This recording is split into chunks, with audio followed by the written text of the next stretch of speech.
Welcome back, casual fans. We are your hosts. I am Nessa. And I'm T. And together we are the Casual Fangirls. And today we are talking about the Hawkeye series, episodes 4 to 6. The Hawkeye series has come to a conclusion. So we are here to give our thoughts, our reviews, our feelings, all that good stuff. But before we get into that, we're going to have Miss T, Dr. T, give you the spoiler warning. As we do for every episode, you have been warned that there are other things that you probably should watch before you dive into what we're talking about today, which is the Disney Plus's Hawkeye series, episodes 4 to 6. Now, if you have watched all of the MCU movies, you're probably fine, but specifically any movie that had the character Hawkeye in it, is those movies and his storyline in general is it's fairly important for what happens in these 3 episodes.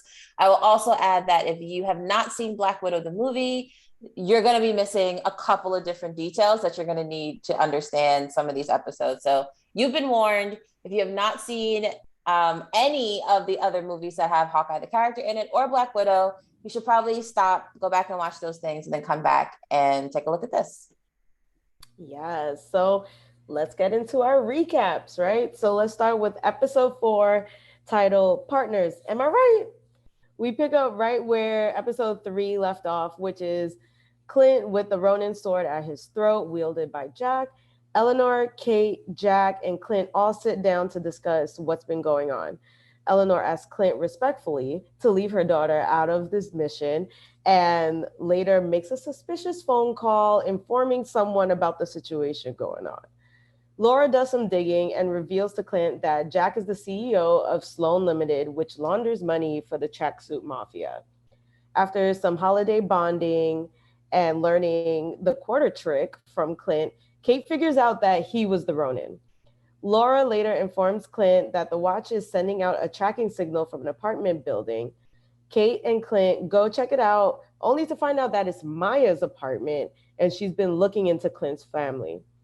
Maya and Kate get into a fight while Clint is ambushed by a masked assassin who turns out to be, surprise, surprise, Elena. Maya retreats and Elena escapes. Clint decides this life is too dangerous for Kate and breaks up their partnership. Yeah, what a sad moment. In episode 5, entitled Ronan, we jump back to 2018 as Yelena and a fellow Black Widow are hunting down other widows to free them of the Red Room's mind control. Again, if that sentence makes no sense to you, go back and watch Black Widow. We watch as Yelena gets blipped. Didn't know that happened, but it did. Back to present day, Kate tells her mom about Sloan Limited, which causes Eleanor to call the cops on Jack and have him arrested. Kate returns to her burnt down apartment only to find Yelena waiting for her with dinner. Yelena tells her why she's after Clint and urges Kate to reconsider her feelings for her idol. Clint and Maya have a confrontation at the auto shop where Clint killed her dad as Ronan. Clint tries to convince her to stop hunting him and his family. He also reveals that her boss is the one who hired him. Maya can't believe this, but questions Kazi about his whereabouts the night of her father's murder. Yelena texts Kate that her mother hired her and sends a picture of Eleanor with a huge man who Clint identifies as Kingpin. And then in our final episode, episode 6, entitled So This Is Christmas, through a video feed, Clint and Kate learn that Eleanor has been working for Kingpin, killed Armand, and framed Jack for Sloan Limited. At her mother's holiday party on Christmas Eve, Kate confronts her mom, who reveals that her dad owed Kingpin a lot of money, and Eleanor was just doing what needed to be done to save the family. Kazi tries to take out Clint at the party, causing mayhem. The LARPers and Jack evacuate the guests as Kate tries to stop Yelena from getting to Clint. Clint and Kate fight off the tracksuit mafia using their new trick arrows. As we enter the final act of the episode, we get a few showdowns. Maya versus Kazi, Clint versus Kate, Clint versus Yelena, and Kingpin versus Kate. Kazi refuses to run away with Maya, and in their fight, she fatally stabs him. Clint is able to convince Yelena that Nat sacrificed herself to save the world. Kate is able to use the quarter trick to defeat Kingpin, but he escapes only to be shot by Maya. Kate has her mom arrested for her crimes. We're going to talk about that. We are. Clint makes it home for Christmas, bringing Kate and Lucky the dog along. They burn the Ronan suit, and she's crowned the new Hawkeye. In our post-credit scene, we get the full musical number of "I Can Do This All Day" from Roger the Musical. Fun times, Fun guys. Fun times, times. yeah. So, Tamara, Yeah. did you like the show? I did. I like the show. I think, and we might talk about this later, but I'll just say it up front, or we might talk about it in another episode, that I think Hawkeye is top 3 Disney Plus MCU TV shows. In the top 3 also being Loki, of course, and I really enjoyed Falcon and the Winter Soldier. I like the show. I like all the character development. I loved having the opportunity to get to know an Avenger that I've seen for 10 plus years, but didn't really know. I feel like I do understand so much more about him now. So that was really nice. And the age old question of did they stick the landing? Yes, but with some nitpicks, I think. I think, if the purpose of the show was to set up the potential to have someone take over Hawkeye's mantle, I think they did that pretty convincingly. I don't expect Kate to be just as good as Hawkeye when she's first being Hawkeye, but I think they set up like the ability, like we now know that Kate is someone who learns as she goes. She's willing to put in the work. And I think all of that is going to come into play whenever it's the next time we see her, whether it's in a larger movie, whether it's in a sequel to this, or whatever capacity we see her actually being Hawkeye. She's probably going to suck, but I think the audience is set up to still like stick with her through it until she meets like the expectations of the audience. So all in all, I enjoyed the show. What about you? Okay. So I will say overall, I did enjoy the show, just like you did. I really did. Did they stick the landing? I wouldn't call it like a clean stick, but they did a great, like you said, they did a great job of making us care about Kate, making us care more about Hawkeye, and setting up Kate to be the future Hawkeye. So they did their job. I will say that. They did their job. But after the show was over, I definitely was left with quite a few burning questions, which we will definitely get to a little bit later on. But overall, I enjoyed the show. It was a fun ride. I thought the humor was great. I thought the pacing of the show was great, with a few exceptions. But it was fun. I like that it was almost like this trapped in a bottle story kind of thing that we get. That doesn't necessarily have to immediately have a bigger impact on the MCU as a whole, but obviously will play a role in the future for sure.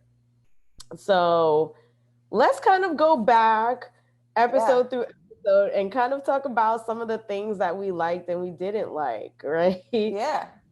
So in episode 4, basically we kind of start getting these hints and things that Laura knows more than what we ever thought she knew what was going on, right? And is almost acting like Clint's partner in a way. Like she's out here digging up information. How she's getting this information, we don't quite know just yet, right? She's speaking different languages. She's doing all these things. And we're just like, Miss Laura Barton, not just a mom, huh? And on top of that, I mean, come on, like we knew Eleanor had stuff going on, right? Yeah. So when she's over here making secret phone calls and doing that, like no one's really surprised by any of that. And then we get the grand reveal of Elena finally entering this story. Yep. So I guess let's start with, how did you feel about Elena's entry into our story? I thought it was a good what's the word I'm looking for? I thought it was a good intro into the story. It felt right. As soon as a third person popped up, you didn't know who it was. If you've seen Black Widow, like that's the guess you would make. So I like that they tied that in. Mm-hmm. I love Elena as a character. I love how the actress whose name is escaping me right now, how she portrays Elena. I love all of that. I do feel as if Yelena. So here, I'm just going to be fairly obvious. I don't remember what happened in which episodes. So I might say something that happened in like 5 or 6 or whatever. But Yelena popping up on the roof made a lot of sense. Yelena being there, even though Clint didn't know it at the time, and we might talk about this in a second, when that like metaphorical Kate being in the same physical position as the last time Clint saw Black Widow, saw Nat.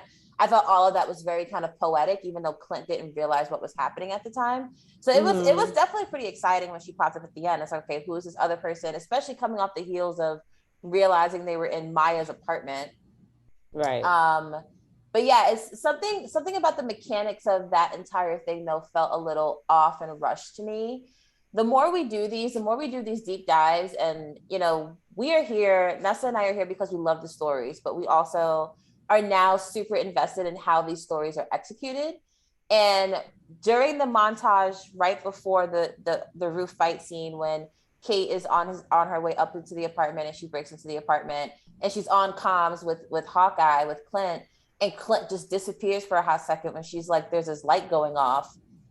There's no explanation as to why Clint disappeared for a hot second to explain to her that that was a silent alarm going off.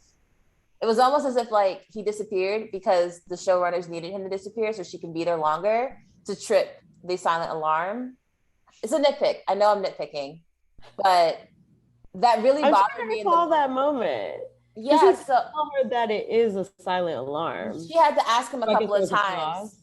Yeah, she had to ask him. She was like, "Where are you? What is this? Where are you? Where are you?" Like, Clint, are you listening? Like, there was a brief time where he wasn't on comms or doing something else. I don't know what he was doing. And if Elena had popped up then, that's different. Yeah. But yeah. Unless he kind of heard her coming and like thought something was suspicious, so maybe he was listening. That's the only thing I can kind of think of. But we don't know. We don't know that, right? So without knowing that, without seeing what tripped him up, because he was on it up until that point, it almost makes me feel like, well, you just did that so that she can like be in there longer, like so that Maya has a chance to come and get her, which is fine for the story.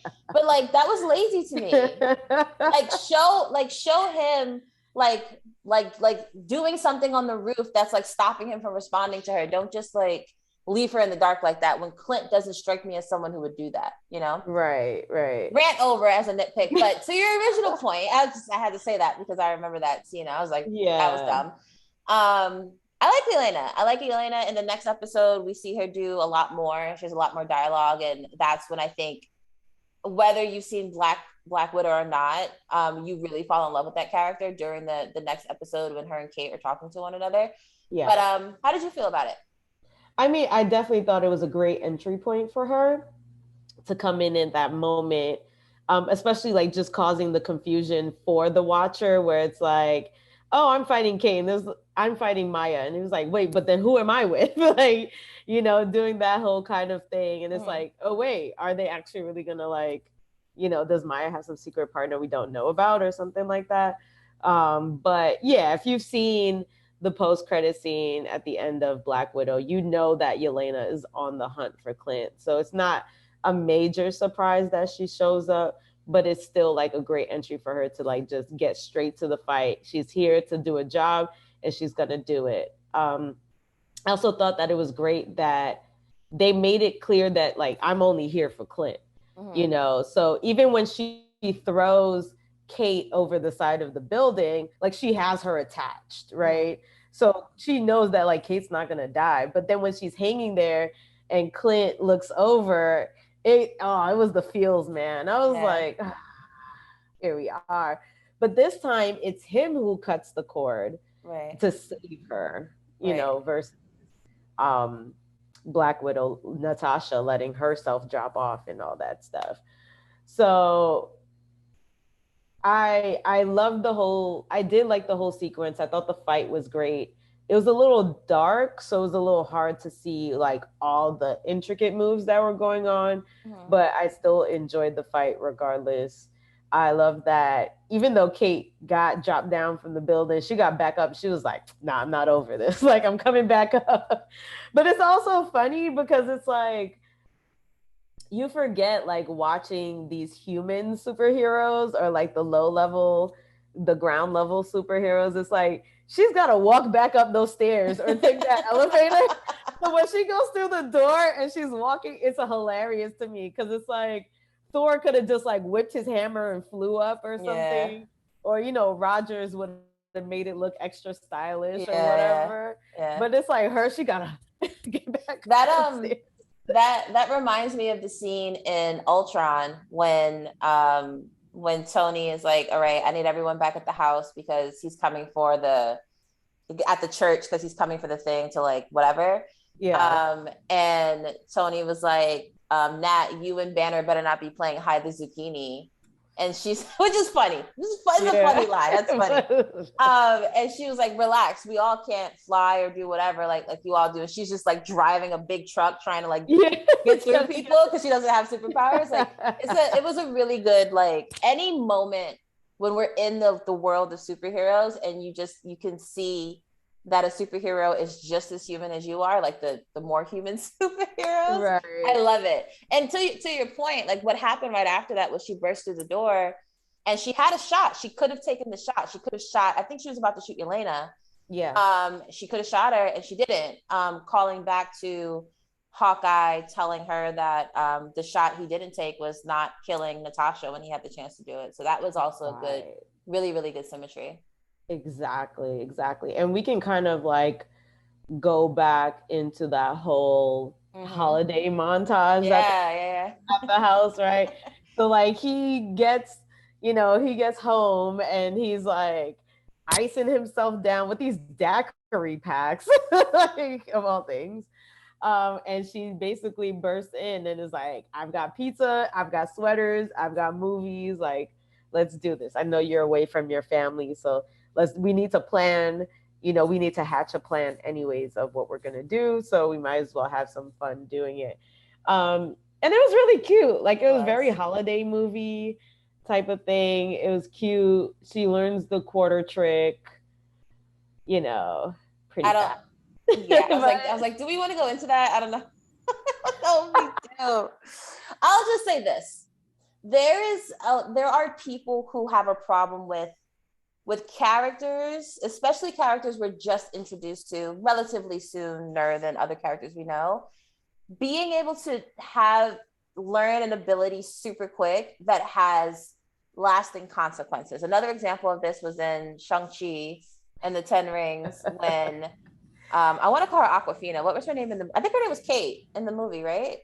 I honestly don't remember. Aquafina. We're going Aquafina. We can call her Aquafina. Aquafina, the actress. Yeah. Her character was learning how to shoot bows for like 2 days, and then she makes the like deciding barely even 2 days. Honestly, it was like a couple hours. It was like 12 hours of stuff. And like she had this like rousing speech from her trainer, which was just like, don't die, basically. And right after seeing that man die, unfortunately, she takes this shot at a dragon, gets the dragon in the neck, which allows all the other heroes who's battling the dragon to like, be triumphant or whatever. So, but it's like Aquafina, like you spent the entire movie talking about that you don't think you are about anything, like you don't have any skills except driving cars. We've seen you drive a car. No one's trying to take that from you. But now all of a sudden you're Hawkeye. I don't understand that. So, a similar thing with Kate in this episode is like, her learning the quarter trick, right? People have a hard time with that because they say, well, Hawkeye's been training like this for 40 plus years, or give or take 30 to 40 years. Kate is skilled in her own right. Hawkeye said to her, I think at the beginning of episode 4, that she is one of the best archers he's ever seen. So he gives her that, but people have a problem with her learning the quarter trick as quickly as she did. Yeah. I don't have as big of a problem with it. Definitely, like, the Aquafina thing was just wild because it was, like you said, like the only skill that we know she has is driving. And she displays that skill and is consequential when they're actually trying to get to Tallinn, whatever that magical town was. Damn, I should remember that. So we it's like, for me, it was like, okay, you've already displayed your major skill in a helpful way. So when she's the one who really takes the shot at the dragon, I was just like, oh, come on. Like, what are we doing here? Kate, at least, like you've mentioned, has had this type of training, is a marksman, you know, has certain skill set and stuff like that. But so I was more willing to just kind of be on board with it. Like, all right, we know that they're going to use this to bring it back. Like, you know, towards the end of the show, it's going to be something important that comes back to us. So I was just like, fine, whatever, sure. I'll take it. Yeah, I was listening to someone else chat about it, and they mentioned a different podcast mentioned that it was kind of like, you know, like, would you expect Steph Curry to be able to teach any random person on the street to do a 3-point shot? And it's like, the answer to that is no. But would I expect Steph Curry to take, you know, a first draft pick into the NBA to do a 3-point shot? Absolutely. Absolutely. In 5 minutes, sure. Like, you have the great, you know, one of the greatest in their fields teaching someone who's also really good, then it makes sense. You know, Kate's not just some chick off the street, right? So I'm okay with it as well. I again, it would have been, I don't know. It's maybe if there were 2 other episodes in between her learning it and her using it, maybe I would have felt a little bit better, like see her practicing a little bit more. Yeah. We don't need to stay on. Or like, if she did, you know, if she did it but didn't quite hit just yet, but then we kind of see her practice throughout. I mean, yeah, it would have been nice to have more time with that, but you know, show's got a show. Show's got a show. So it is what it is. So in that same like scene, Kate realizes, you know, she deduces, Clint doesn't try to hide, rather, that he is actually the Ronan character that this entire series is kind of centered around.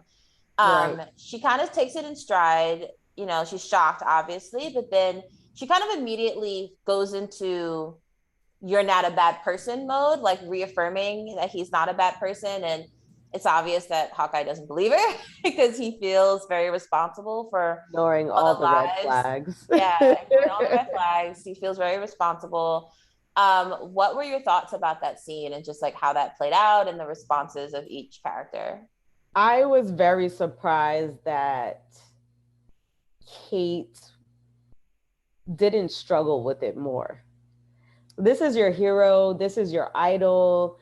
To you, he's rescued the world. You've modeled your life after this person. He rescued her also. Right, exactly. And he saved you, right?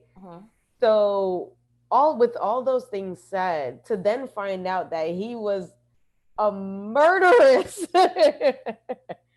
villain for a while, and to kind of just be like, well, you're a good guy. You got a good heart. Your family blipped. I get it. Like, what did you expect to do? It's like, I expect you to do what everybody else did. Nothing. Right. Not kill hundreds of people. Right. And so I was just like, why does she not have more of a problem with this? And we're going to circle back to this, because what she does at the end of the series is just atrocious. Yeah, let's keep moving so we can get there, because that's where I want to spend my time. Let's just keep moving. But this episode was great for setting up Kate finding out that he was Ronan, Elena. And then we get into the next episode called Ronan, where he finally faces down Maya, right? Yeah. At the place where he killed her dad. And was just basically like, look, I killed your pops, my bad. Let's move on. Stop coming for my family. Right. And we're good, right? And Maya's like, no, you gotta die. What do you mean? Right? But he also reveals some brand new information, which is that her boss is the one who actually hired him to kill her dad. So that she doesn't want to believe it at first, but it definitely gets the gears turning in her brain, because then she goes to Kazi and is like, hey, where were you when my dad died? Like, you were supposed to be at that meeting. Why weren't you there? You're his number two man. I don't understand what's going on. Um, and he's just kind of like, I missed the text. Like, I was knee deep into something else. I didn't get the call. Like, right.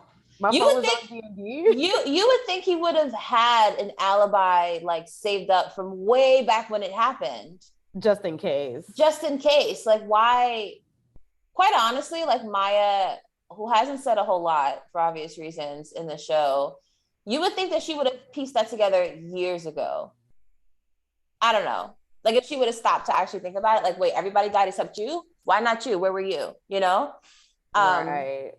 So you would think that Kazi, knowing that she is a smart woman and she is totally capable with or without help, he would have had an alibi ready from way back when. So for him to not have anything and to be like, what you mean? I didn't get the call. Like, that strikes me as just like, again, just poor writing to me. Slightly poor writing. Like, there should have been something there, something ready like to go. You are working for the baddest mother effer in the city, let alone like to the point where no one would say his name until the last 60 seconds of the second to last episode. Right. And you don't know how to lie. You don't know how to, you don't have like your I's dotted and your T's crossed where you have an alibi for that. Come on. That is weird. Because trust and believe, like, if I was somewhere that I wasn't supposed to be, and like my parents was like, where were you at? I had a whole lie lined up. I already done called my friends and said, yo, listen, if my dad asks, like, I have received many of those calls from you over the years. I have been your alibi for quite a number of them. If they ask, I need you to back me up. Right. Like, if I call you back in like 10 minutes, I'm like, I was with you, right? You're supposed to say, yes, I got you. So yes, it is very interesting that he did not have his lie lined up. I never thought of that. That, and also like at that point in time, like who knows what the cops were doing at that time, and it is New York City, so NYPD not going to go there. But he would at least have you would think the police would investigate a mass murder like that. And if you realize that the people were there were connected with other people who probably should have been there as well, wouldn't you go to them and ask questions? You know, so like him not having an alibi, like that just stuck out to me as being like, what kind of criminal are you that you don't have an alibi for a massive event like that?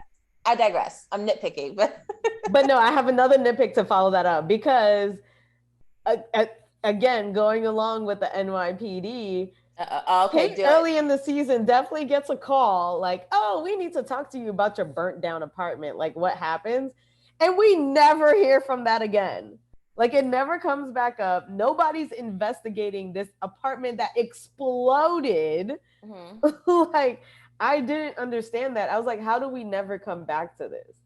I agree. I assume, you know would have been a good tie for that. You see the police not being able to get in contact with Kate, so they contact her next of kin, which is her mother. Right. You see them call her mother, and her mother smoothed it over. Like, that would have made a million. Yeah. It would make so much more sense. But I agree. Like, they just stopped looking, or you have the LARPers who are connected to the cops. They're cops themselves. You have them smooth it over and be like, oh, you don't got to worry about it no more. Like, whatever. I don't even know what they would be able to do, if anything, but something that doesn't leave us hanging, because that looked like it was going to be like a whole plot line of her trying to like keep the police out of what they were doing. And then it just never came into anything. Right, exactly. It was just, I don't know. It was just a weird choice for me that like, it was, because then it was like, why even make this person have this phone call? Yep. If we're not going to follow up with any of this, and if it has no type of impact on the story. Yep. So that I don't know if it bothered anybody else, but that part really bothered me. I get it. For a while. We also get to see the blip from Yelena's point of view, which is cool, because we've seen people blip before, but I don't think we've ever seen it in this kind of way, where literally it's like they disappear, and then a few seconds they come back, and we're with them in that moment. I think the only other person we've seen that happen to is Monica Rambeau in WandaVision. Ah, yes, you're right. She was the first time we saw that. Yeah, when she was in the hospital with her mom, and then she came back, and it was like 3 years after her mom passed, or 2 years after her mom passed, and the hospital's crazy. We also get to see that like everybody who was in the hospital blipped back to the hospital, and the hospital's like crazy. Right. So like I was so happy to see this, because it just, the blip is truth untold, the like unofficial like plot line for all of these episodes. Like it comes into play. Every Disney Plus series that we've seen so far has tied its way back to the blip in some way. I mean, it has to, right? Because series of events. But yeah, the more we get exposure to what that was actually like, the more I just appreciate the storytelling and everything that's going on. Right, exactly.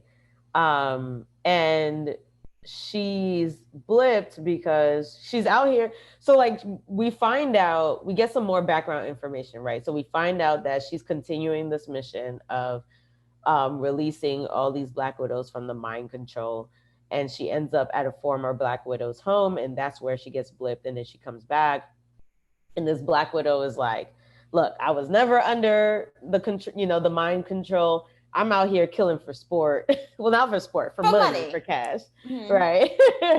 I'm out here, killing for cash money. This is how I can afford where I'm at. You should think about it, If you need a contact, let me know." And so that eventually leads her into coming to our story with Clint and everything. But when Kate returns back to her burnt down apartment that nobody's asking her about, we find that Yelena's waiting there with some mac and cheese. some some Kraft box mac and cheese waiting for her, and hot sauce apparently, waiting for her. And they have this exchange. How did you feel about their exchange? Kate annoyed me a little bit. I don't know why. There's just something about like the way there's something about, and I think this is done on purpose, and it's effective, but it still annoys me that the actress and the story runners and the story writers are very expertly showcasing like how young and how immature and how just unexperienced Kate is. Yeah. Juxtapose the bravado and the arrogance that she has. And that dichotomy annoys the hell out of me. And it was like so apparent during that conversation with Elena that I wanted to like scream at the screen, like, you don't know who you effing with, girl. Like, stop it. Like that really, really annoyed me. Yeah. But like I said, it was good because again, it showcased like how she doesn't really understand how deep it goes. Like Elena was just in her house chilling, and she knew Elena could kill her at any moment in time. And Kate had nothing to protect herself against that. Right. Because even at a moment, like Yelena is like, if I wanted to kill you, you would have been dead. Like you wouldn't have even made it through the door. Like that'd have been it, Or I would have got you on the rooftop if I really needed to. It's like, I'm not here for you. I'm here for Clint. And I think they have good chemistry though. They're really funny together. They have a great chemistry.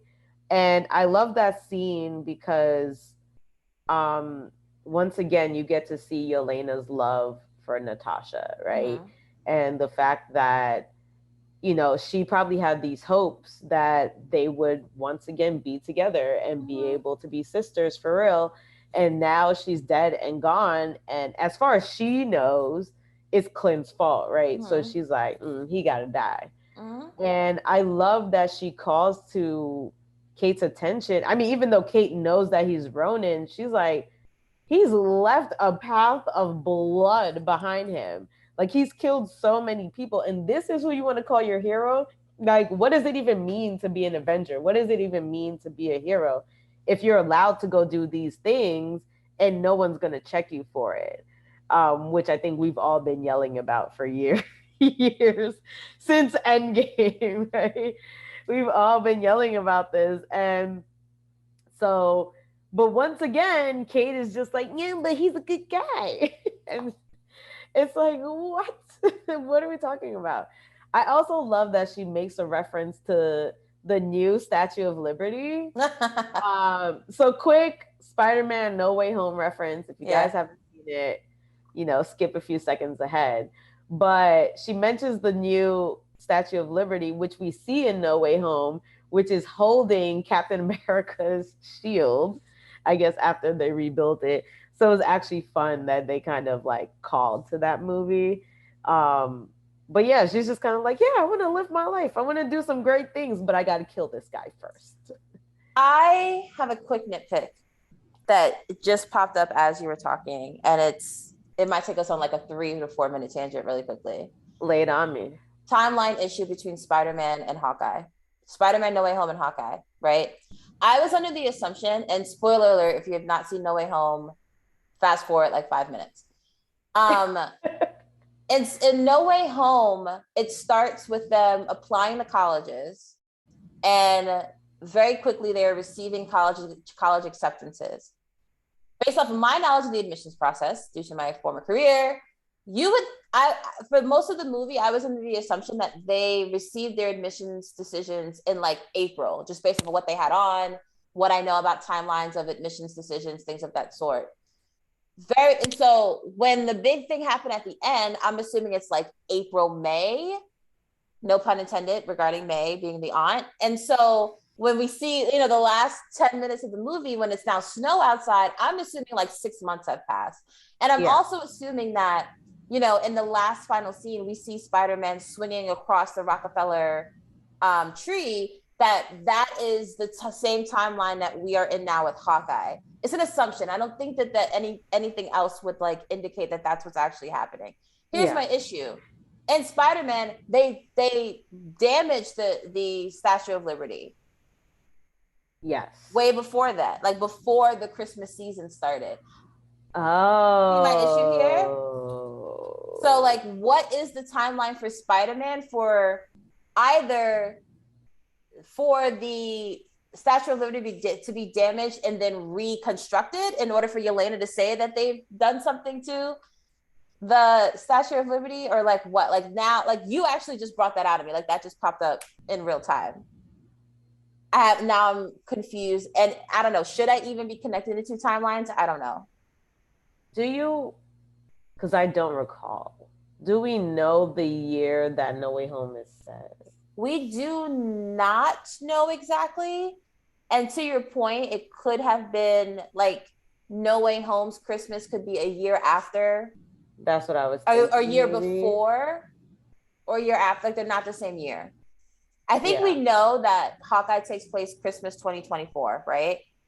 I believe that's when it is.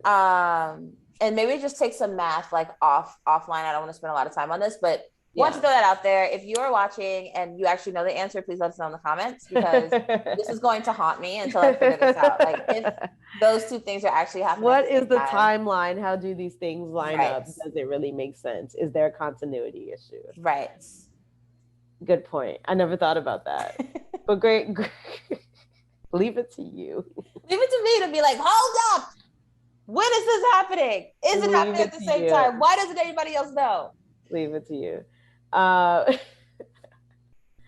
I do like that they are setting up this whole relationship between Elena and Kate, because I think we're going to see a lot more of that in the future, because we've got our new Black Widow and now our new Hawkeye, right? So are they going to team up and, do what needs to be done? I mean, them mimicking the friendship, I think, is really important to the overall, like, arc of the MCU, like, storytelling board. Like, they're trying to, I think, in the first 3 to 4 phases, maybe as an audience, we didn't really understand or appreciated the strength of that friendship and, like, what it meant to be, like, the glue, or like how important it was to the overall team dynamic, possibly, and like people being good, because of that particular friendship. And so I think now them doing a very deliberate, like, let me show you how this friendship is being built, because it's probably going to be just as important for whatever the next phase of Avengers are going to be, or, team is going to be. Like, I think that's super important. Yeah, I think that's important. I think also just making sure that we are in love with these characters before they get to the big screen, right? Mm-hmm. Whereas they kind of just dropped Hawkeye into certain places and we're just like, okay. You know, Natasha we cared maybe a little bit more about. Mm-hmm. But like, you know, at the end of the day, I don't think there were anyone's really top Avengers. But so I think it's really smart to like, all right, let's lay the groundwork for these characters early so Mm-hmm. that when they come into these movies or when we branch them off into doing their own thing, you guys are already invested in these characters. Right. So that's great. Anything else for episode 5? No, I think episode 5 kind of served its purpose with being like, let's get all the character development out the way. Let's like do all those things. Let's make sure everyone who's going to matter in the end is like on screen, has some screen time. And then it ends with like, you know, the kicker, like this is Kingpin. This is the big bad that's like been behind the scenes that is really a problem, you know, to kick us off with the final episode. Yeah, and a lot of people were waiting to for that Kingpin arrival. Mm-hmm. Um, I I don't know. I don't care that much for like Kingpin. I mean, even though I did watch the Daredevil series, it's been so long that I barely even like really remember any of the plot lines and stuff. But I know a lot of people were amped up and hyped up for it. I personally, and this is going to carry on into episode 6 anyways, but I personally wish they would have done like that kind of an intro maybe at the end of episode 6. And then when the Echo series comes along, now we can spend some time with Kingpin. Now we can really get to know like about his organization and what's going on and whatever. Because when we do get to episode 6, this is the first full episode that he's finally in, right? Mm-hmm. And a lot of things happen circling him. First of all, Eleanor quits on him, right? And I love that line that he says where he's like, Eleanor thinks that she can quit like she works for Goldman Sachs. And I was Even Goldman Sachs ain't gonna let you quit that easy. So put that out and there. I was just like, and I was like, oh, that was a great line. I love that. That was a great line read too by the actor. I loved it.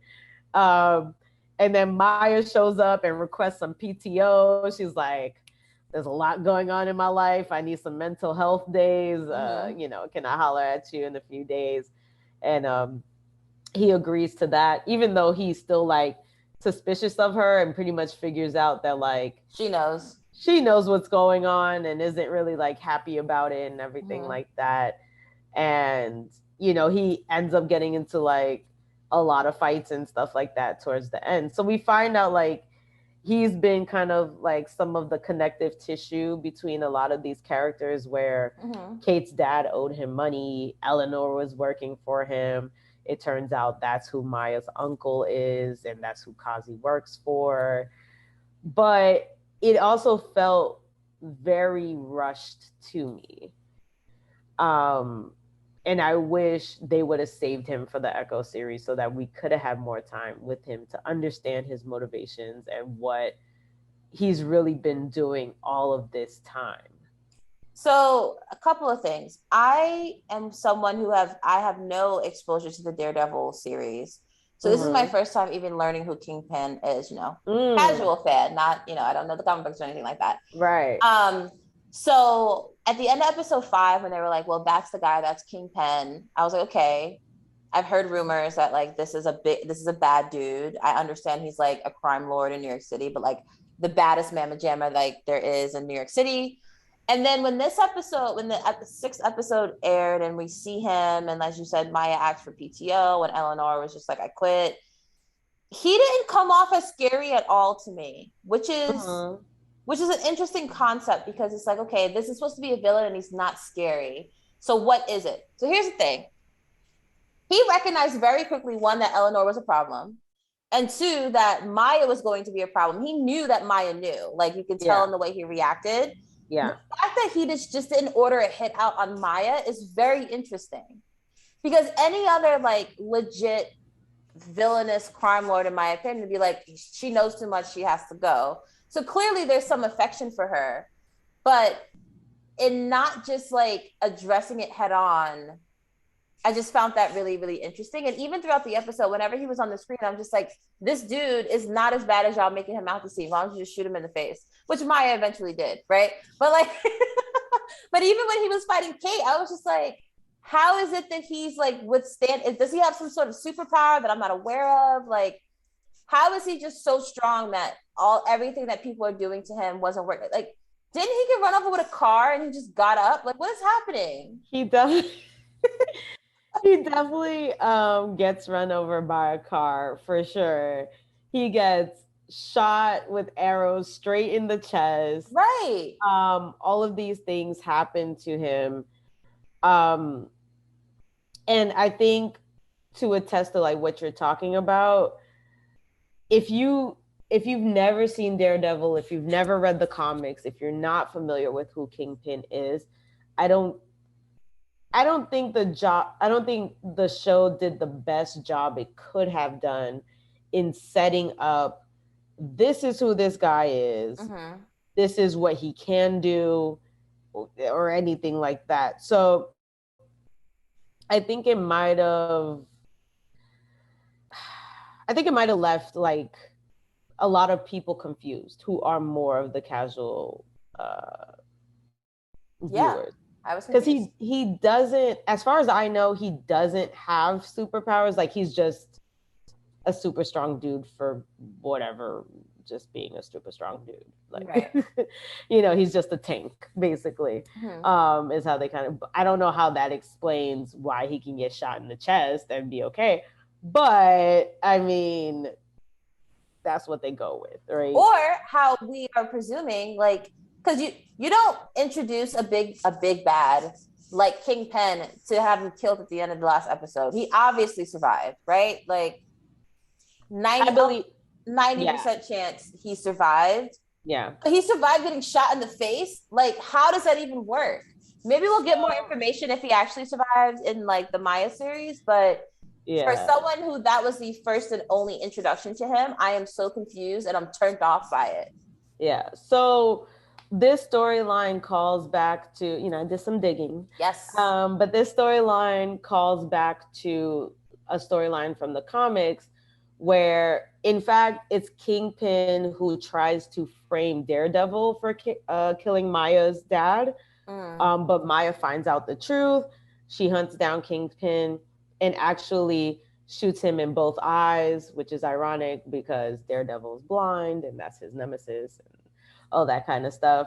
But he doesn't die in the comics. He just goes blind.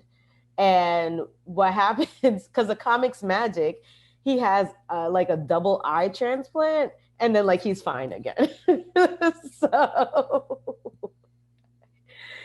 So I'm guessing they're going to play something along the lines of that, of like maybe he goes blind for a while and then probably gets his eyesight back. Maybe they'll make him just blind in one eye forever. Who knows? I'm not mad at it because like we mentioned in our last episode, like seeing the neural diversity with having one deaf character, one partially deaf character has been great.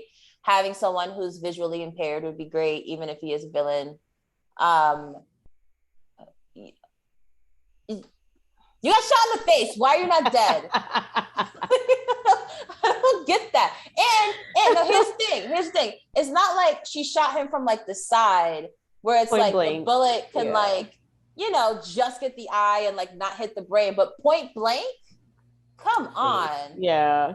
So I'm guessing that they're gonna run with that storyline for a little bit where they're just going to make him blind. Like, I definitely don't think he's that, because you just don't introduce, like you said, you don't introduce that kind of a character just to kill them off in one episode, especially when we're getting a whole Echo show coming. So he definitely will be back.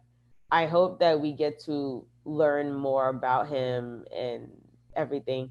But even with that showdown, it should have held so much more emotional weight, but we never find out why Kingpin wanted to kill Maya's dad in the first place. We don't know any of Kingpin's motivations, even for the Watch.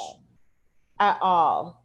Right? So we don't even know, sorry, really quickly, with the Watch, we don't even know if it was Kingpin or if it was Maya that wanted the Watch.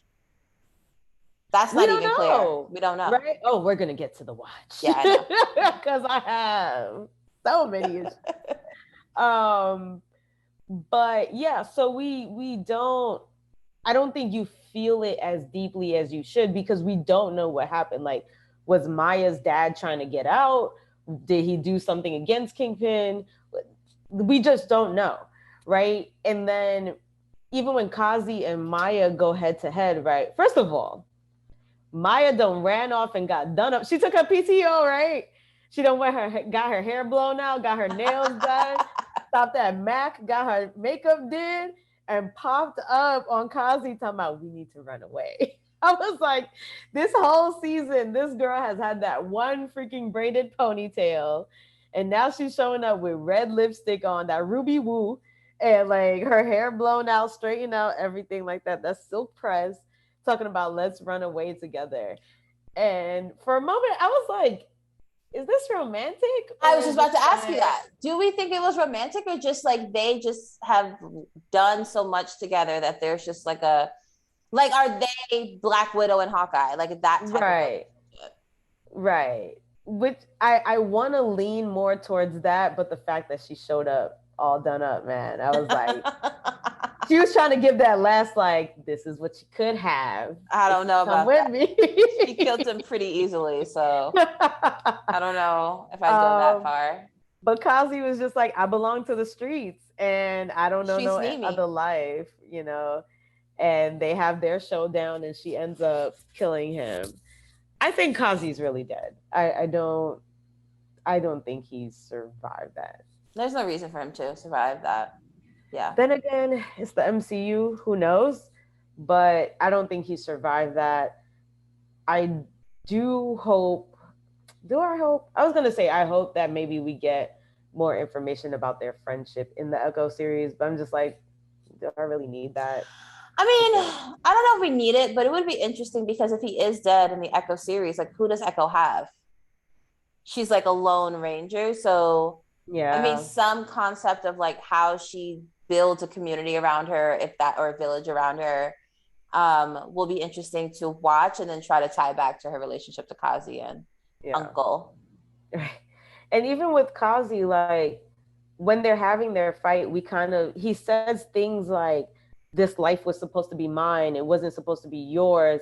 And it's like, dang, y'all could have gave us some more scenes that could have built up to that, right? So when they get to this fight, it's like, oh, Kazi wanted that number one spot this whole time.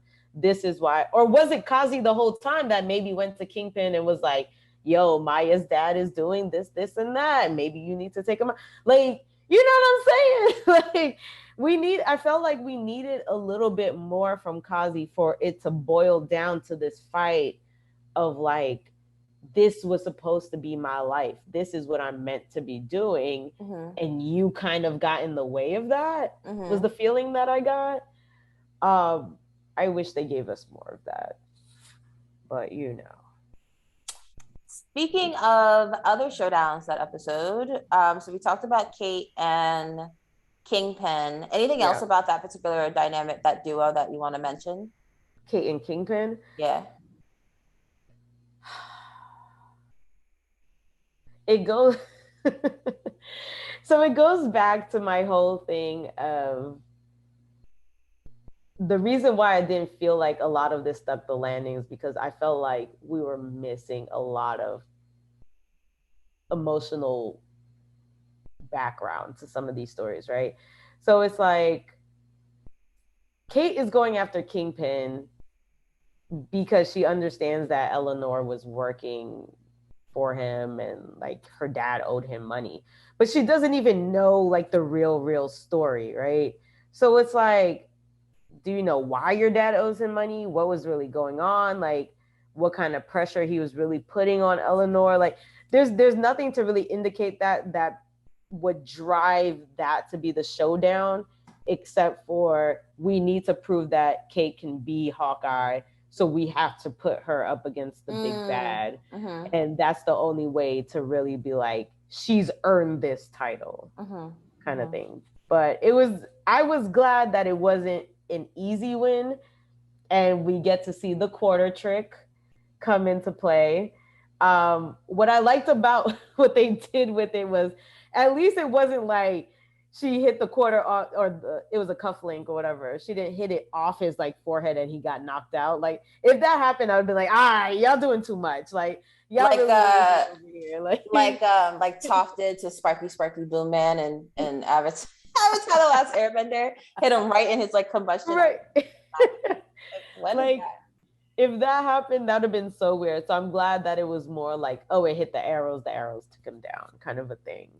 How did you feel about that showdown? You know, like I said, like I just didn't understand what we were supposed to believe about his ability. Like we know Kate's ability, and his, maybe that was supposed to show us what Kingpin's abilities were, but I just needed more build up in order to believe that he can withstand all these arrows and everything. Mm-hmm. And I also think, to your point, I think that was a good point you made about like they needed to put Kate up against the big bad in order to showcase who she is and have us believe that she can be Hawkeye. I think a slightly more compelling like twist would have been if like the final showdown was between Kate and her mom, like physically. Like what if her mother knew how to fight? What if her mother like just knew how to hold her own and her mother was not trying to leave the game or whatever? Yeah. And Kate had to go up against her. And like, and then after that, calling the cops on your mom makes sense, right? Like that seems like a natural progression after she fought you. Ooh, but right. It, you know, like for Kate to go up against Kingpin just didn't feel earned through the lens of this episode. And it was weird. Really think that Kate going up against either Maya or her own mother would have made way more sense. That does track, because I definitely did think, because there were rumors that Eleanor could be this character called Madam X, who is also like a badass villain and stuff like that. So a lot of people were like, ooh, are we going to get to see her fight? Like, is this going to be a reveal? Is that going to happen? But that doesn't happen. Not to say that it won't happen in the future, but it hasn't happened in this series. So I actually, from a storytelling aspect, I would have much preferred to see that. I would have much preferred to see them go against each other and really duking it out, like about what is right and what's not. And what is right? Blurred. What is wrong? Another lesson that Kate doesn't know everything, and she's not as smart. Her mother told her straight up, like, you're rich and you're young and you think you can do everything and you're gonna learn a hard lesson. Her mother should have taught her that lesson. Like, you didn't even consider that I know how to whoop ass? Come on. You think I just let you do all those things and I'm gonna sit by and not know how to fight too? Come on. I work for a big bad. Maya, all the Kingpin's henchmen know how to fight. Stop it. Like, that would have made sense to me. You've been working with this dude for 10 plus years, I would assume. Like, come on, that would have made sense to me. So I think that would have been a better showdown. So we'll see what happens if Kingpin, when we see Kingpin in the Maya series or in something else. That'd be cool. I mean, it's now that Kingpin is officially in the MCU. We don't know if the Daredevil series is tying into the MCU specifically, but now that we know that Kingpin is a player in New York City, is he going to pop up in the new Spider-Man movies? Is he going to pop up probably not Doctor Strange, but Doctor Strange is in New York City. You never know. Like, all the other characters we know to be in New York City, now Kingpin is one of them. And then how is that going to play out? Should be interesting. That is another possibility for sure. And then we have the showdown that we've all been waiting for, which is between Clint and Elena, finally, right? She's been spending her time trying to hunt him down, gets him on the ice, they're fighting, and Clint is just like, look, she sacrificed herself, I didn't quite do it, I tried to stop her. And Elena asked the question that we've all been wondering: what makes you so special that she would sacrifice herself for you? Right? And he's like, I got good D. That's what he said. That's what he should have said. He's like, I mean, I don't want to brag. You want me to say it?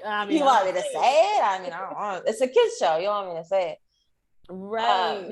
I'm so glad they finally touched on that. That was such a big pet peeve of mine from Endgame, that that we're just supposed to accept that Black Widow deserved to die more than Hawkeye. Like, no, absolutely not. Right. I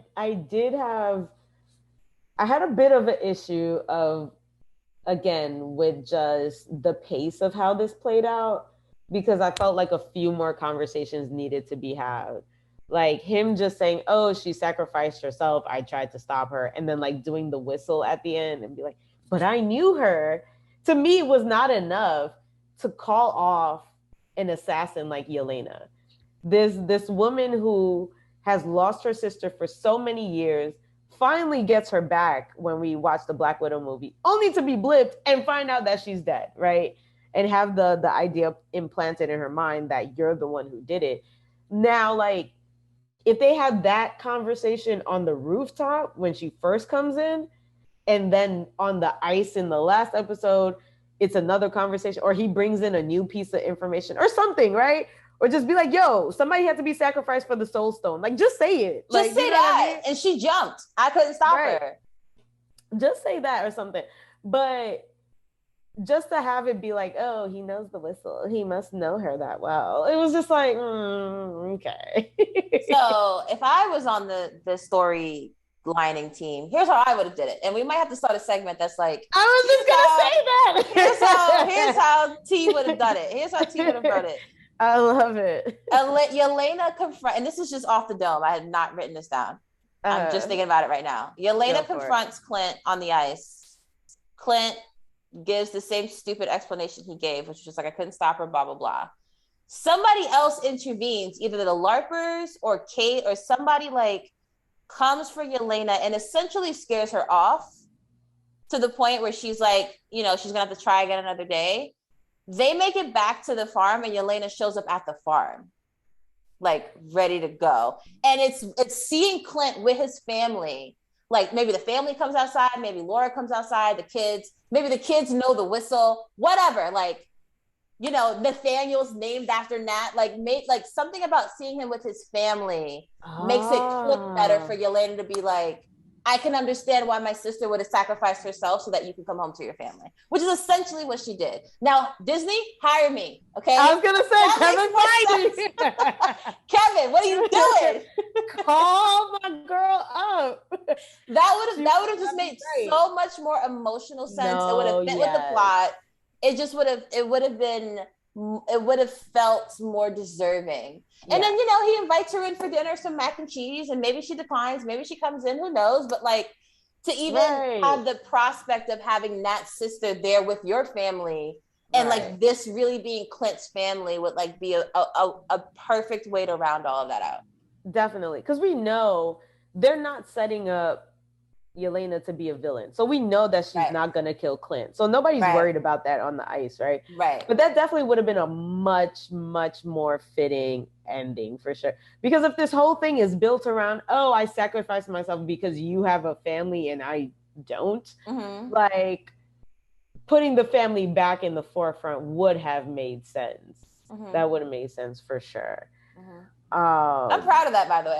That was actually pretty great, and I think that is a new segment that we definitely need to get going. Is Dr. T's how I would have done it, right? How I would have done it. What was OJ's book's title? I didn't kill her, but if I did, this is how I would have done it. I didn't write it, but if I did, here's how I would have done it. This is how I would have done it. Yeah. So I actually think that would be a great segment moving forward. So basically, this episode ties up a lot of things for us. We find out when they do get back to the farm, we do find out that the watch does indeed belong to Laura. Surprise, surprise. Who called it? You did. I knew it. I knew she knew more than she was leaning on to. Even knowing that, I still don't think you were about to say this, I still don't think they executed it right. No, not at all. Yeah. It harks back to her days of being an agent of S.H.I.E.L.D. under the name Mockingbird. Agent 19 is engraved on the watch. And it's just like, cool, I got my watch back. Yay. And like, that's how that part wraps up. We're gonna come back to that because I just want to kind of round out the episode. Oh, yeah. But then, so yeah, he shows up with Kate in tow with Lucky the dog, because now Kate has no family anymore because she turned her mom into the cops. And so she's spending Christmas with the Bartons, and they burn the Ronan suit. Surprisingly. Bro, nitpick, like it did not get not one singe on it in the fire, but also throughout the years that the suit was being worn, right? So you mean to tell me that suit was at the Avenger compound when Thanos blew it up and it made it out in one piece? It made it through a house fire where everything else in Kate's apartment was like kaput, but then you put it in a barbecue and put the lid on, and now you have like what? That's it. Okay. Also destroying evidence. I just want to put that out there, but sure. I mean, he's a privileged man in America. Like he got away with killing millions of, like, hundreds of people. Like, why would he not get away with destroying evidence? Right. And then, so as they're walking away from the barbecue, she's like, "Hey, what do you think of these names, Lady Hawk, or whatever?" Trying to figure out what she wants to call herself. And then Clint's like, "I got an idea," and title card Hawkeye, right? So signaling to all of us that she's the new Hawkeye, the up and comer. Then we get the post-credit scene, which is I can do this all musical number of "I Can Do This All Day" from the Rogers musical. Right. And that's how we end the series. So back to some of these nitpicks. Let's start with the watch, man. Let's do the watch, yeah. Let's do the watch. Get ready. Okay. Because listen, y'all, we probably gonna be on this watch for about 4 or 5 minutes because this thing really bothered my soul. Mm-hmm. We have to remember, because I think it's very easy to forget as you're watching the series, that all of this started because of the watch. The Tracksuit Mafia went into the auction to get the watch. It just so happened that Kate was there, put on the Ronan suit, and that's what kind of got Maya spinning a little bit, right? We never find out. We find out who the watch belongs to and what it means to her. But we never find out why they want the watch, who exactly wanted the watch, why is the watch so important, what is it linked to, any of those things, right? Why was it at the Avenger Tower just chilling if it belonged to Laura Barton? And S.H.I.E.L.D. And S.H.I.E.L.D. I mean, she was an agent, but like, why was it there? Why didn't... Right. That's what Hawkeye, like, if Clint had access to it, why didn't they just take it and give it and store it at his house just to keep it away from... I just don't... Because she was an agent of S.H.I.E.L.D., but she never worked at like the Avengers compound. She never did anything with the Avengers. Right. It's not like Agent Hill, who is like integrally tied to the Avengers. Mm-hmm. So it doesn't make sense why it was there. We don't understand the motivation behind getting the watch.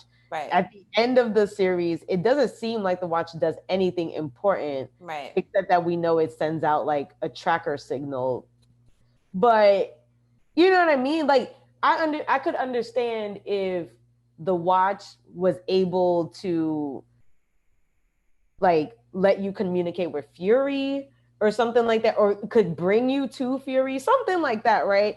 Like, to me, that would have made more sense on like more of a ground level thing. Like, practical. I wasn't necessarily expecting it to be like some Stark Tech thing where it could do all these things, but I'm like, it could bring you to Fury or put you in communication with Fury if you're really looking for him or something like that. Mm-hmm.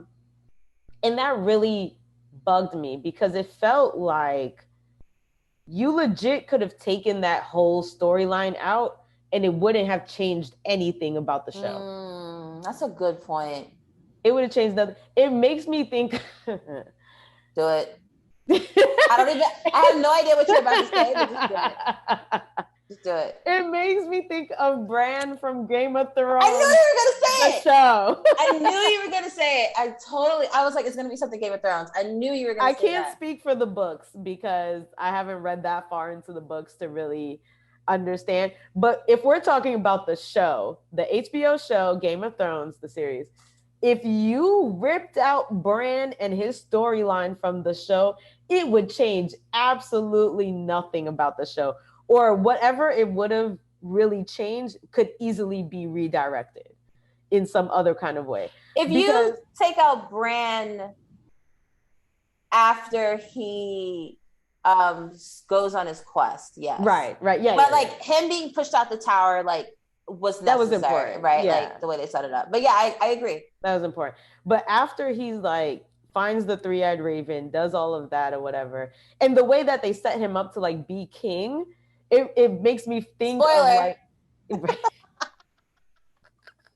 2.5, almost 3 years later. Spoiler. Oops.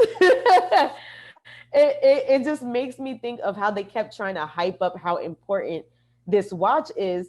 And then we get to the finale and it just flops. It falls flat. And it's like, I didn't care about this. This doesn't matter to me. And you didn't do anything at the end to make it matter. So I hate when shows and movies use some sort of thing to drive the plot, but then at the end of the day, it never pays off, or like it doesn't amount to what they were trying to build it up to be. So to the last point, exactly. And I'll do a callback to the Falcon and the Winter Soldier series.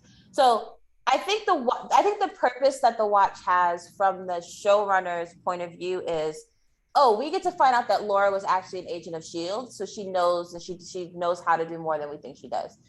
You've already told us that just based off of the dynamic in the show.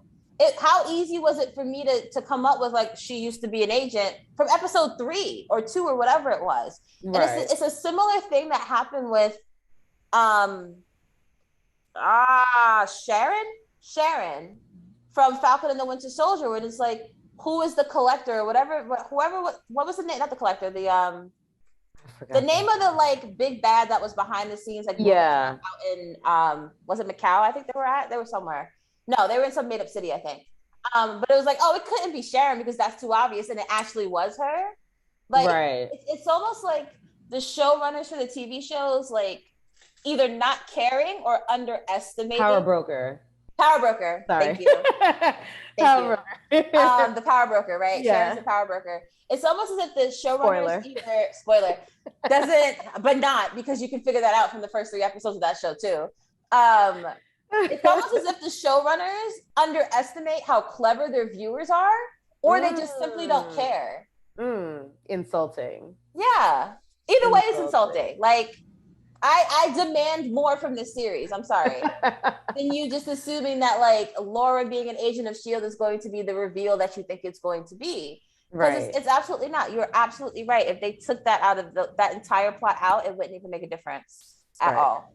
Or even if they had made it like, oh, she was an agent of S.H.I.E.L.D., but it was her, maybe she was working undercover under Kingpin. That's what I thought. There was a lot of something. There was a lot of speculation that she was Kingpin's girl at one point. Right. And he knew the watch belonged to her and was trying to use it so that she could come back into his life and then like do whatever, I don't know, whatever. But right. That would have been really cool. And if you ended in that way at some point where that's the kickoff point for the Maya series, I'm in. I'm totally in. Right. On that. But it's just like, oh, here's your watch. It's like, okay, why does it matter? What does it do? Why do we care? What did Laura do that was so bad that like, if they find, because here's the thing too, right? Even if the watch had gotten to Kingpin, or, you know, whatever, or Maya had made the connection that, oh, it belonged to Laura. So what? What does that mean? You figured out an agent of S.H.I.E.L.D. and she's Hawkeye's wife. Okay. Totally plausible. Like nothing about that is shocking at all. Right. It doesn't do anything for the story. It doesn't do anything for the plot. It doesn't do anything for the characters. I just don't care. For it. And I don't care for the way they handled it at all. Yeah. Yeah. Very disappointing. Mm-hmm. Very disappointing. Let's talk about Jack a little bit. So now Jack Jack, I loved him as a character. Talk about a And red herring. yeah. And a lot of him was based on the character of the swordsman, who in the comics actually trains Hawkeye into becoming who he is. And it just did not play out that way. It just turns out that Jack really is this rich, oblivious, light-hearted, happy man. Like he just wanted to love Eleanor, apparently. There were so many rumors that he might be undercover, that he really just knows more than what he's leading on to go on, but he's leading on to know that he is going to really reveal himself as the swordsman and all this stuff, and just nothing comes of it. Were you disappointed by that, or are you like totally okay with it? I was annoyed. I wasn't disappointed. I was like kind of annoyed, but then I was like, how is he going to matter in the future? Was kind of where I went with that. Like, could it be that in the future Kate calls on him for help for something and he does wind up being a little bit more helpful? Not that he wasn't helpful like in the show, but you know, like more helpful. Like if we are to believe that you are the swordsman, like I'm to believe that you are going to come into play. And it also kind of makes sense that they wouldn't have him be like the swordsman right now, because if you think about all the characters that the MCU is currently introducing and how many of them, their power has something to do with the sword. You have I was gonna say Black Knight, Dark Knight. Who's Jon Snow supposed to be? Black Knight. Is it Black Knight? Dark Knight. Maybe. Moonlight? Something. Not Moonlight. It's not Moonlight. I know it's not Moonlight. Jon Snow is supposed to be, I think it's Dark. Is it the Black Knight? Maybe it is, and I rewrote it as Dark Knight because I didn't want it to be black. But anyways, he's supposed to be a swordsman. Blade is coming. Doesn't he have his own sword? Like there are a couple of characters coming down the pipe that are swordsmen in their own right. So them not making Jack be the swordsman kind of makes a little bit of sense. Like right now, anyway. Again, it was disappointing for me. I really had some hopes, like, oh, he's really gonna be someone, especially like when he got arrested and he just was not worried at all. Yeah. I was hoping it was more than rich boy privilege, but he was just like, don't worry, my darling, I know why you did this. It's okay. I'll be out by tonight. And like, even when he runs into Armand the Seventh or whoever the little kid is, the kid is like, oh, I thought you'd still be in prison. I was betting on your wine collection and all this stuff. And he's just like, get out of here, you know? I was surprised that he didn't play out to be more. But with that being said, I thought he was really cute as a character. You know, I enjoyed watching him. I thought he was charming. I thought he was fun to watch. Yeah, he was good. And I'll just say again that I think he's going to play some part with Kate moving forward. I mean, it wouldn't be surprising if he did. I don't think it's the last that we've seen of him. I don't think so either. For sure. And then just really quick before we wrap up, what I'd really like to talk about is who we think is the MVP of the episode. Ooh. But before we wrap up, just really quickly, I just wanted to do a call out for the another elevator fight scene. Yes. Between Elena and Kate. I thought that was fantastic. Loved every moment of that. Hilarious. Yeah. Hilarious. That was a great one. When she slaps her and she's like, what are you doing? She's like, I don't know. That was such a great moment. Yeah, the whole fight scene of them like fighting through the floor and like throwing each other and like all that stuff was just it was I loved it. It was a good mix between action. Yeah, it was a good mix between action and comedy. Like I really enjoyed it. Yeah, that was really fun to watch. And then even when like Elena jumps off the building, takes the shot and misses Clint, and he's like, this is scary. And like she prepares to do the same thing, jump off the building. First of all, her ankle should be shattered. Like she fell real hard from the top of that building all the way to the ground, and she did not slow down. Her ankle should definitely be shattered, but you know, TV shows got to show. Right. And when Clint ends up in the tree, in the Rockefeller Center tree, um, amazing, amazing. The fact that she like shoots it down and he's like, "Don't do this," and she's like, "All right, I won't tell you." And then like he just like, why did she assume he was gonna live through that? Girl, I don't know. As a native New Yorker, why like I was watching it and I was just like he can get electrocuted just off the light bulbs. Like I don't trust anything on that tree. Fair. Let alone that owl staring at him, which was hilarious. Hilarious. Hey. Yeah, Kate does things in the show. I'm just like, why would you do that? Why would you do that? Anyways. Because she's her, man. She just thinks everything is gonna work out and it's gonna be okay. Speaking of, let's finally get to like the biggest nitpick that both you and I had, which was Kate calling the cops on her mom. Oof. Oof. Was it justified? Just point blank period. Like, did Eleanor deserve to have the cops called on her? Absolutely not. First of all, no, I don't even mean by like Kate, just in general. Oh, I mean, in general, yes. You know. Yeah, she did. Yeah. But to me, this was like, bro, this was like one of the most just egregious like atrocities that has happened in the MCU, that Kate would call the cops on her own mother, especially when she didn't do that for Clint, right? First of all, this woman did all these things to take care of you, to make sure that you had the best training in the world, to make sure that you went to the best schools in the world, that you lived the life that you were previously living to your father dying, which I don't think he's still dead, but that's a whole different thing. I think he's going to come back. That's just my brain. But she did all this for you. She did this for you. The lady done been poor before. Like, she probably could have been fine. Just chill. She did all this for you. And for you to go and call the cops on your mom on Christmas Eve was just so terrible. I couldn't believe it. Especially when this guy you don't even know, you just met, is telling you like, yeah, I was the Ronan. And you know how many people that he's killed, but oh, he's a good guy. You can look in your mom's heart and be like, but that's my mom. She's a good woman. Like, I'm not going to stop the cops from getting her, but I'm not going to call the cops on her. Like, if I really believe that what she did was wrong, like, and was it clear why she killed Armand?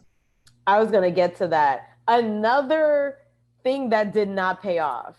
Why did she kill Armand? Why did it matter? Why was it even a thing? I guess it makes sense because Jack inherited all of Armand's stuff. So if she was trying to get out the game and marry Jack, then that needed to happen. I think so. I think he inherited all of Armand's things. He was next in line. Okay. But why kill him when that happened? Like, why do it that night is really like, well, I guess because he was coming at her. Yeah, they were arguing about. Yeah, they were arguing. But in any event, she killed someone probably for his money and some aspect of it. Does she deserve to go to jail?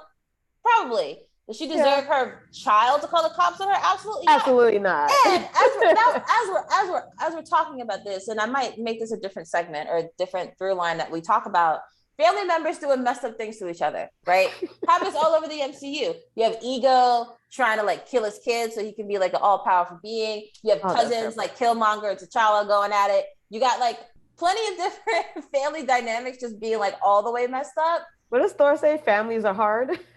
Families are hard is what he says. Yeah. Families are hard. Yeah, Loki. It's almost all of the main characters has some sort of like interesting family dynamic where it's like life or death stakes. Maybe except Cap, but you know, he has this like weird thing with his best friend. Anyways. Yeah, like for you to call your cops on your mom, like I don't think that there's another besides Steve Rogers, there isn't another character I think that would actually do that. Right. Not at all. Never. Never. And Thor it's just had wild. Loki locked up, but like he kind of had to because everybody knew he did that. Like nobody knew Eleanor did the things that she did except Right. Kate and Clint. But also, Loki legit tried to take over the world. Like, that was a whole different thing. Multiple You know times, what I yes. mean? Like, Eleanor, she killed a couple people. She might have done a couple petty crimes here and there. She was laundering some money. But, like, you don't call the cops on your mom for that. Like, that's wild to me. I could never. That's wild. The last thing I did actually want to get to, too, Yeah. now that we've gotten all our nitpicks out, Mm-hmm. let's talk about some fun stuff. Some things we might have actually liked. The whole fight scene on the ice between Clint and Kate versus the bros It from the was tracksuit. so chaotic. Yeah. So chaotic. We see a lot of trick arrows, including some orange knockout gas, some electromagnetic field arrows, trank darts. There was a freezing arrow where like this guy got his whole leg frozen and stuff. And a shrinking arrow, right? That another pin particle arrow that they had up their sleeve. Did you enjoy that scene? Can we talk about how those guys are dead now because an owl took them? Definitely dead, for sure. Were they One the way or only ones that another. died? Probably. Like, I don't I think mean, so. they went to drive a truck into a big group of people, so like you kind of They had it coming. get what you had coming. But I thought the scene in itself was really fun. Trick hours are always fun. I don't think that like it didn't look like the tracksuit mafia actually gave them a run for their money to me. Interesting. Like I don't know as a whole. Like you were never worried, like, oh my gosh, how are they gonna get out of this? Yeah, I was never the tracksuit mafia. Even their names, like they're clowns, right? Like they're not a real threat. I've never looked at them as a real threat, and I think they do that on purpose. But to spend so Yeah. much time just what that was to showcase their skills, their ability to work Yeah. together. Kate learning how to use the different arrows and stuff like that. So for all Yeah. that, it worked out well. But to just have a bunch of like 50 people coming at Clint and Kate in the middle of Rockefeller Center on the ice, so it's just like I don't need this scene. Can we fast forward through it? Like that's how I felt really. um, that's a good point. I think, yeah, we could have done without the scene, but it was fun seeing Yeah, it all was the fun. trick arrows play out, and then also it gives us the ability to have previous scene where they're actually putting the arrows together. Mm-hmm. So now you understand that like Kate moving forward, if she's got trick arrows, you know that she can make them on her own, Mm-hmm. right? So it was fun watching them use it. Definitely a few of them have to be dead because there was definitely one that shot out like spikes and stuff. And I was just like, somebody died in that one. Mm-hmm. The dude who got frozen could potentially be dead. If the ice kept going through the rest of his body, I was like, wow, that's a rough one. I definitely would use the dart one though. Like the tranquilizer one, that would be a good one to have because once you shoot it down, it just shoots everywhere and you get a bunch of people at once. So I definitely would have loved that kind of an arrow. But it was fun. It was chaotic, but it was fun. Bringing out the pin particle arrow again. They know we're gonna love a good pin particle arrow. Like, let's be honest. I liked him calling back to Scott Lang. He's like, "What's gonna happen to him? I don't know." I'm Scott Lang, Like, and it feels like it almost feels like a good. What's the word I'm looking for? Bookend to Ant-Man being in the musical number in the first episode. It felt like a good callback to like have his name actually come up out of Clint's mouth. And it's good to know that like Scott Lang is like out here somewhere doing something, right? Yeah, and you've mentioned before in the previous Hawkeye pod, like, is Hank Pym kind of still like out here making these things? Yeah. Like, where did he get these arrowheads from to begin with? So that's also like pretty interesting to think about, right? Like, how is he getting this? And he has these Stark Tech heads as well and stuff. So, obviously seeing all that other stuff, that connective tissue is great. So who was our MVP of the series? I have two options, depending on if you don't like the first one. Talk it out. So I think the obvious MVP to me is Clint. I'm just going to put it out there. I don't think it's Kate, and here's why. Mm-hmm. I think a lot of people would suggest that it's Kate. I don't think it's Kate because Kate needed Clint in order to do everything that she did. He was guiding her. He taught her everything. Like she could not just do that on her own. And I do think that Clint could have wrapped up this case without Kate. I don't think Clint needed her per se. Um, Maybe in some emotional aspects, but like when it comes to just straight up, I need to get my Ronin suit back and I need to get out, he would have been able to do it better if Kate wasn't around, honestly. So maybe she acted as a slight hindrance. If you don't like me suggesting that Clint is the MVP, may I introduce the LARPers for consideration? I think the LARPers did almost just as much emotionally for Clint as Kate did. Or they did a lot for him anyway. He loosened up a bit. I just like that the LARPers were non-superhero people assisting at the end, and like they were the avatar for us, I think, in a lot of ways. Like how you and I have never cosplayed. I want us to. I definitely think it'd be super fun. But I think, like for those of us who are fans of these stories, who do get so into it that either you start a podcast or a YouTube channel to talk about it, or you dress up to like act as if you're in these worlds, to actually get a chance to be in the world and to help out your favorite superhero, I think was super great to see. And them being our avatar, to me, makes them the MVP. And I know I stretched it because it doesn't make a lot of sense, but I'm fine with that. No, it does. I mean, to me, they're more of like the quiet MVP, because like Grills.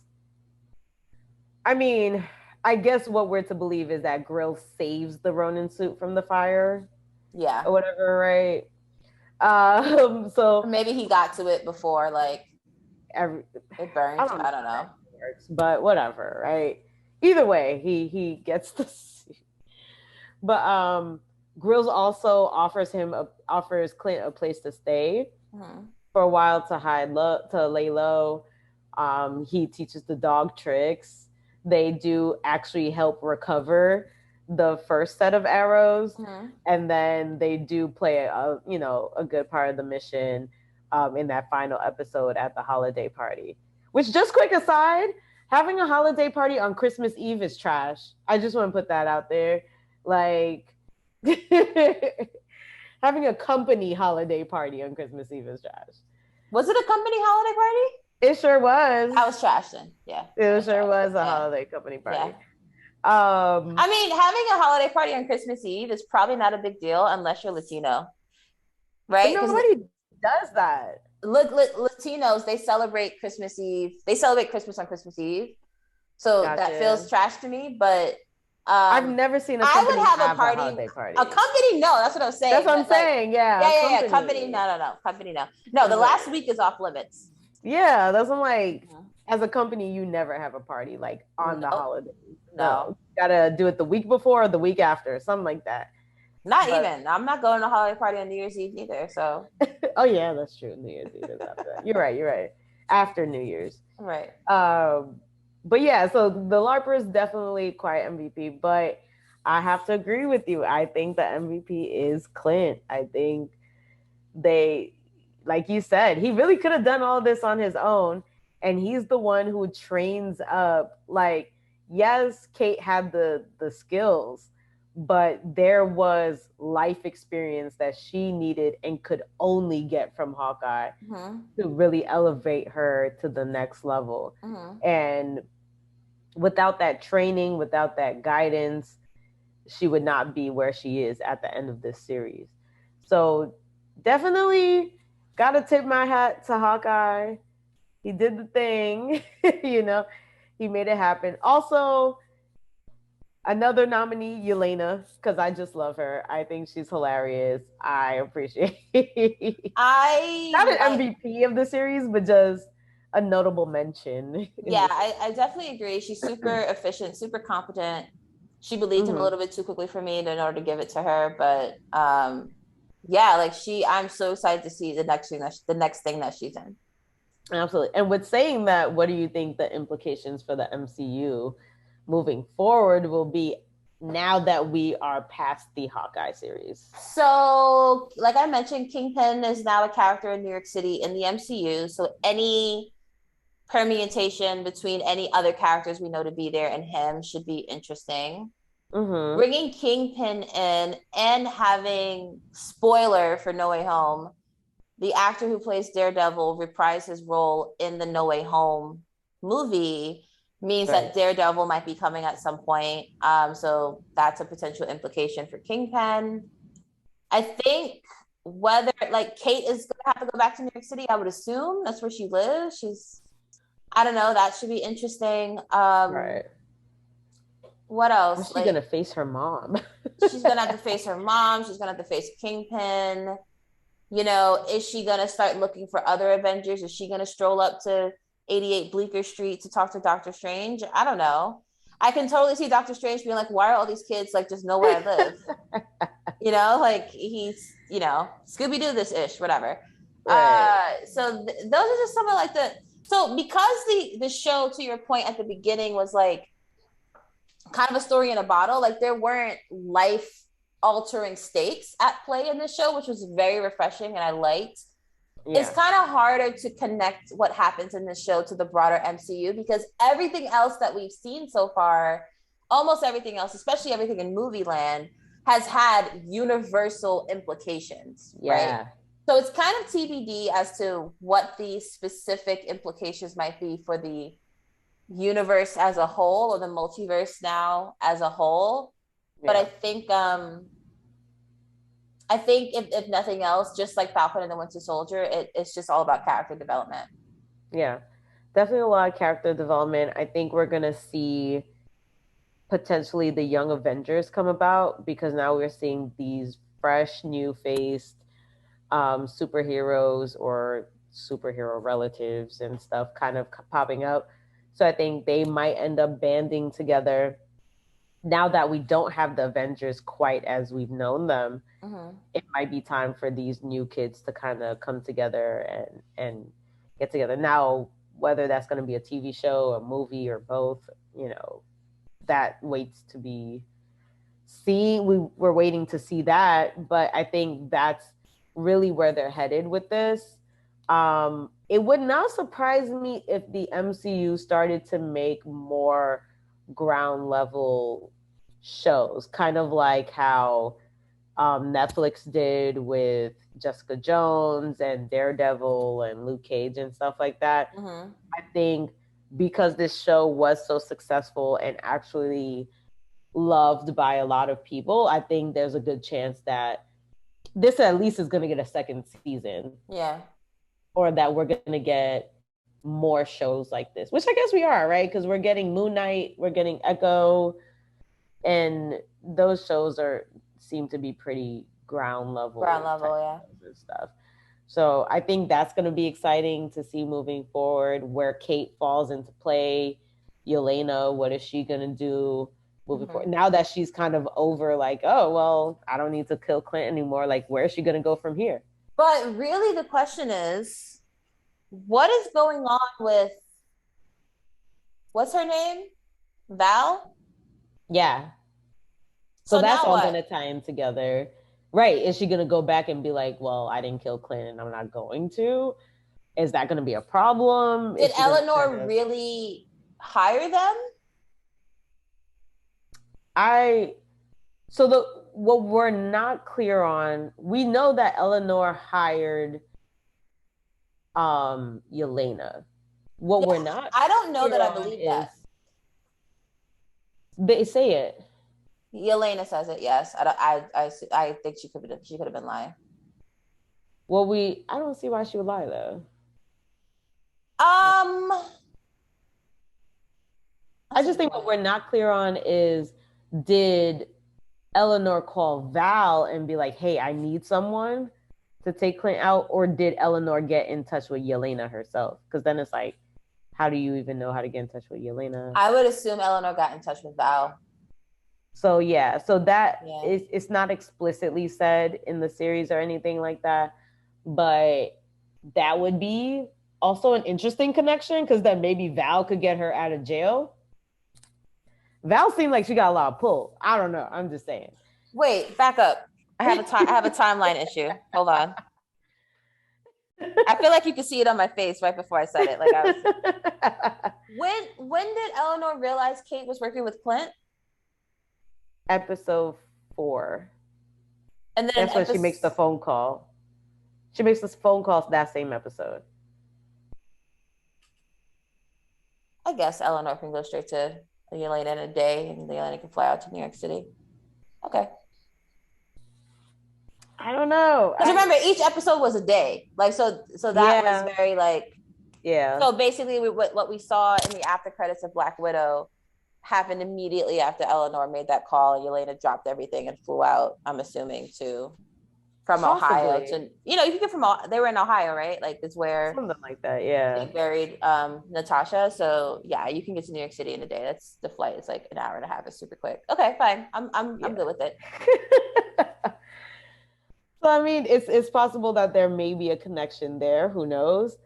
But I think we got a lot of good stuff to look forward to. Any last minute thoughts about the show?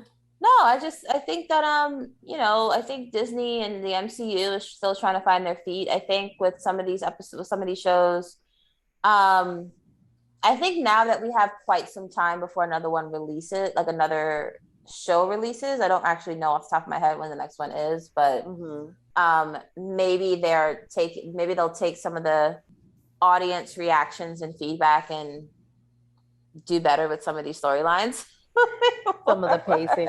A lot of times, with their shows, I think a lot of times, with the exception of Loki, I think a lot of times is they're trying to cram a lot into like such a few number of episodes. And it's like, either do less or give us more episodes. So when you're trying to do all these things and have all these storylines and characters weaving into each other, it's like we need more time to really understand what's going on and the motivations of these people and why this all matters. So hopefully in the future they will give us more episodes with these shows. I think Wanda probably was enough episodes. I think Falcon could have used one more. I think him becoming Captain America, spoiler, happened a little bit too quickly. I think Loki was probably just enough. For sure. And then there's this, right? Am I missing anything? What if? I think What If did the best job at tying up all the loose ends. Yeah. Because everything that we saw, besides the missing episode, came back full circle. Yeah. That's what I was going to say. I was going to be like, there was the Gamora thing. Yeah. At the end, that was just like, where did she come from? But other than that, But I would have to agree with you that this was definitely top 3 Marvel Disney Plus show. I would dare even put it second behind Loki. I was thinking maybe that too. Yeah. Maybe. There's something about the fight scene in Falcon between Falcon, Bucky, and Cap. Yeah. That fight scene, and just even like the scene before that led up to that, like just there's something about just that aspect of the storyline that just puts it over Hawkeye for me, all things considered. Yeah, like Cap with the blood on the shield, like you can't beat that with Hawkeye. You can't. That was you can't. I think about it now and I get chills. Like you just can't even. There's nothing in Hawkeye that can hold a candle to that. They would go there, but so good. They did it. Spoilers for Falcon. Yeah, even Buckeye being into black chicks, which is my headcanon. I know he went on a date with an Asian chick. In my headcanon, he's into black chicks. Even that is like better than like Hawkeye to me. Oh man, but. Yeah, so definitely top 3 Disney Plus show for sure. Cool. Yeah, it was a good time. It was a good ride. It was fun to talk about. It was great. So I guess we can start wrapping up. Make sure you guys follow us on all our socials. Check us out on YouTube where you can find our full videos. Yep. Stay tuned with this. Stay plugged in. We'll definitely be talking about a lot more things. I believe we're going to have a pretty good break from Marvel, but there are DC things coming out. There's other fandom stuff Yep. coming out this year. We're getting Lord of the Rings this year. Yep. We're getting more Game of Thrones House of spin-offs the this year. Dragon. Exactly. We're getting the Batman coming out this year. So Yep. there's going to be a lot coming out. We're going to finally expand our palette a little bit more. We are going to dive into some of the stories that we love that are over, some Harry Potter stuff, some Game of Thrones stuff eventually, especially as we're gearing up for House of Dragons, Lord of the Rings stuff as we gear up for the other thing. Avatar The Last Airbender, maybe some Hunger Games at some point. I don't know. I have issues with that storyline, but we'll talk about that when we get there. So stay tuned. We got a lot coming up this year, 2022. It's exciting. I'm going to try to be a little bit more consistent because we love talking about these stories and we just want to share that with you all. So stay tuned. Awesome. All right, guys. So it's been great. We will see you soon. Once again, I am Nessa. And I'm T. And together we are the Casual Fangirls.